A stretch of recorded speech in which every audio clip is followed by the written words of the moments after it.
Mengapa Pastor Andi Simon melakukan pelayanan kesembuhan tidak hanya di dalam gereja, tetapi keluar dari gereja ke jalan-jalan di mana-mana saja. Ketika dia berjalan bertemu dengan orang-orang, tidak hanya kepada orang Kristen, tetapi orang yang beragama lain pun juga dia melakukan doa kesembuhan. Kenapa?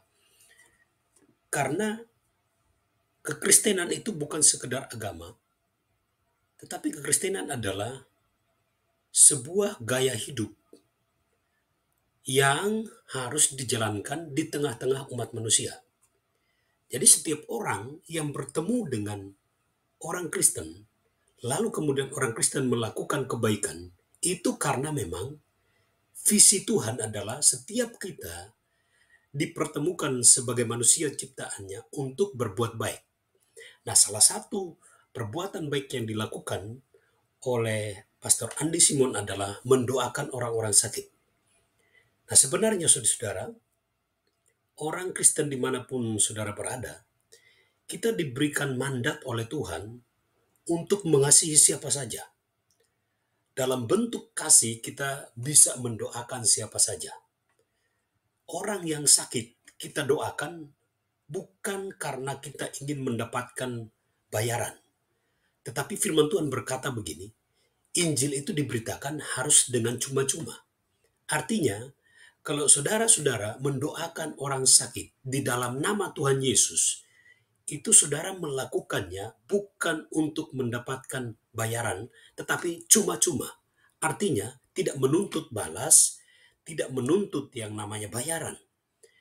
Ya, tidak perlu dipuji, tidak perlu dikenang, atau tidak perlu diakui. Karena Injil itulah yang disampaikan. Kuasa Injil melalui doa kesembuhan, itulah yang harus dinyatakan kepada setiap orang yang saudara temui. Jadi Injil keselamatan, Injil kesembuhan, Injil yang memulihkan banyak orang, baik jiwa, roh, dan tubuhnya, adalah Injil yang harus diberitakan dengan cuma-cuma.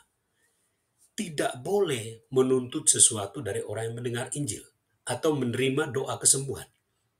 Nah, mengapa banyak orang Kristen tidak melakukan tugas doa kesembuhan? Karena saudara-saudara, salah satu alasan yang paling utama adalah karena banyak orang Kristen tidak siap untuk menjadi saksi Kristus. Saksi Kristus adalah sebenarnya tugas semua orang percaya kepada Yesus.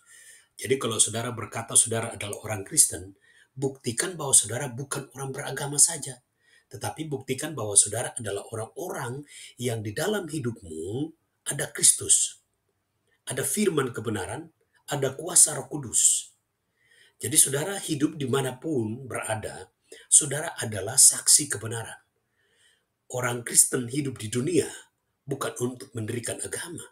Jadi hidup kita adalah hidup yang menjadi berkat. Dimanapun kita berada, kita harus tahu menempatkan diri. Kalau ada orang sakit, setidaknya saudara harus bertindak untuk menolong dia. Kalau saudara tidak memberikan uang, saudara bisa membawa dia ke rumah sakit. Ya, atau saudara bisa memberikan kekuatan kepada dia. Tetapi Kristen yang punya kuasa doa, firman Tuhan berkata doa orang benar besar kuasanya. Saudara bisa bertindak untuk mendoakan dengan simpel atau mudah. Doa-doa yang gampang saja. Contoh doa yang saudara harus lakukan, saya bisa berikan salah satu contohnya adalah, saudara katakan, dalam nama Tuhan Yesus. Dalam nama Tuhan Yesus. Sebutkan namanya dan sebutkan jenis penyakitnya. Katakan, dalam nama Tuhan Yesus, saya berdoa untuk Pak Andi sembuh dari kanker dalam nama Tuhan Yesus. Sekarang juga saya perintahkan kuasa penyakit tinggalkan tubuh Pak Andi. Dalam nama Tuhan Yesus. Dalam nama Tuhan Yesus. Saudara lakukan seperti aku kebenaran itu. Supaya banyak orang betul-betul mengalami kemuliaan Tuhan. Mereka mengalami kesembuhan.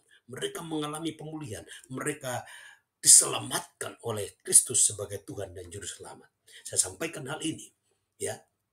Saya tegaskan sekali lagi bahwa kita tidak perlu memindahkan orang dari agama yang satu ke dalam agama Kristen, karena bukan berita agama yang kita bawakan. Yang kita bawakan adalah berita Injil Kerajaan Sorga. Setiap orang harus masuk surga. Tidak boleh ada yang masuk neraka. Karena setan yang memiliki rencana untuk membawa orang ke neraka, maka Yesus memiliki rencana yang kekal untuk mengasihi manusia, dan dengan pengorbanannya dia mati dan menggantikan manusia yang harus masuk ke neraka dengan apa? Memberikan keselamatan. Dia bangkit dari kematiannya, mengalahkan maut, mengalahkan kematian kekal, dan menyediakan sorga bagi saudara yang percaya kepada dia. Jadilah saksi Kristus untuk membawa berita keselamatan, menyatakan kuasa kesembuhan, menyatakan kuasa kelepasan, bawa orang supaya mereka hidup di dalam jaminan keselamatan yang pasti. Selama hidup di dunia ini, masih ada pintu keselamatan terbuka, dan pintu adalah Yesus Kristus Tuhan. Tuhan Yesus memberkati saudara. Salam.